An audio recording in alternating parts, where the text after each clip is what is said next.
আসসালামু আলাইকুম দর্শক। দিস নেম নাম আমার হাতে যেটা দেখছেন এটার নাম হয়েছে কইডা, কোথায় বলে রেখা। তো এই কইডা তরকারি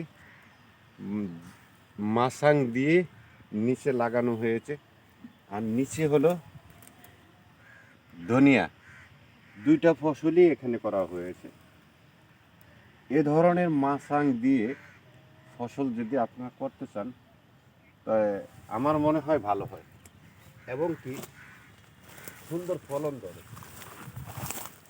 দেখুন, জায়গায় জায়গায় সুন্দর ফলন ধরছে। নিউ গাছগুলা একেবারে নিউ, প্রথম লাগানো হয়েছে। ফলন ধরতেছে ইনশাল্লাহ, আরও বেশি বেশি ফলন ধরবে। আর এই কৃষকরা যেন এগুলো বাজারজাত করতে পারে, এই জন্য আপনাদের কাছে আরজ রইল এবং দোয়া রইল। দোয়া করবেন। এই যে দেখেন আরও সুন্দর সুন্দর কই ধরেছে।